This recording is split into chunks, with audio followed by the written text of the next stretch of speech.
নমস্কার বন্ধুরা, আপনারা যদি অন্নপূর্ণা ভান্ডারের ফর্ম অনলাইনে ফিল আপ করে থাকেন তাহলে এই ভিডিওটি আপনাদের জন্য।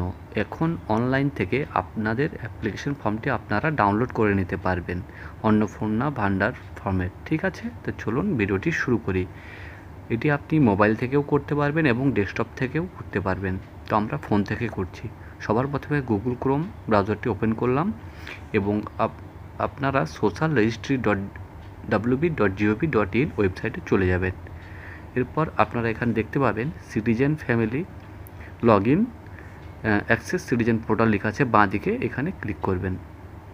এরপর এখানে ইন্টারফেসটি চলে আসবে অ্যাপ্লিক্যান্ট লগ ইন। এখানে আপনারা আপনাদের জেলা চুজ করবেন, আপনি যে জেলা থেকে আছেন বা যে জেলা থেকে ফর্ম ফিল আপ করেছেন সেটি চুজ করবেন। আমি আমার জেলাটি চুজ করলাম। এরপর আপনি যে নাম্বারটি দিয়ে রেজিস্টার করেছিলেন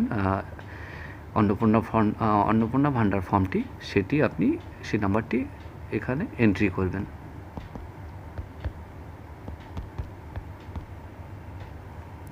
এরপর ক্যাপচাটি ফিল করবেন।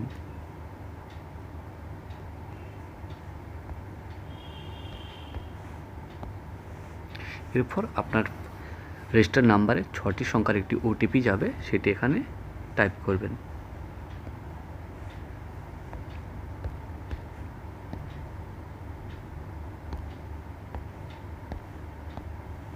এরপর লগ ইন করার পর আপনারা এটি দেখতে পাবেন যে আপনাদের অ্যাপ্লিকেশনটি সাবমিটেড হয়ে গেছে এবং আপনাদের এখানে টেম্পোরারি অ্যাপ্লিকেশন আইডি দেখতে পাবেন, আপনাদের হেড অফ ফ্যামিলির নাম এবং সাবমিশন ডেট ও টাইম। ঠিক স্ক্রল ডাউন করলে আপনি দেখতে পাবেন এখানে ডান দিকে নিচে ডাউনলোড ফর্ম বলে লেখা আছে, এখানে ক্লিক করবেন। আমি যেহেতু আগেই ডাউনলোড করেছি সেই জন্য ডাউনলোড এগেন লেখা আসছে, আপনাদের সরাসরি ডাউনলোড হয়ে যাবে। ডাউনলোড হয়ে যাওয়ার পর ফর্মটি ওপেন করলেই আপনি বুঝতে পারবেন এখানে আপনারা যে তথ্যগুলি প্রদান করেছিলেন অ্যাপ্লিকেশনটি ফিল আপ করার সময় সেই তথ্যগুলি আসবে। এবং এখানে যেহেতু কোনো সিগনেচারের জায়গা নেই সেহেতু এটি আপনাদের কাছে রেখে দিতে হবে। যদি আগামী দিনে কোনো নোটিফিকেশন আসে বা আপডেট আসে অন্নপূর্ণা ভান্ডারের জন্য, তো তখন আপনাদেরকে অন্যান্য ভিডিওতে জানিয়ে দেবো এবং যদি এই ফর্মটি জমা দিতে হয় তাহলে আপনাদেরকেও সেটি জানিয়ে দেবো।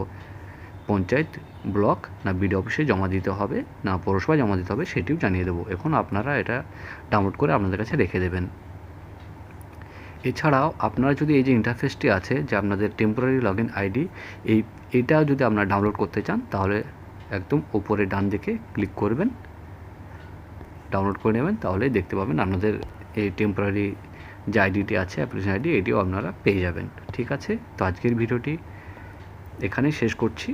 আপনাদের ভিডিওটি যদি আপনার ভালো লাগে তাহলে ভিডিওটিকে অবশ্যই লাইক করবেন, চ্যানেলটিকে সাবস্ক্রাইব করবেন এবং বন্ধুদের সাথে ভিডিওটি শেয়ার করে দেবেন। ধন্যবাদ।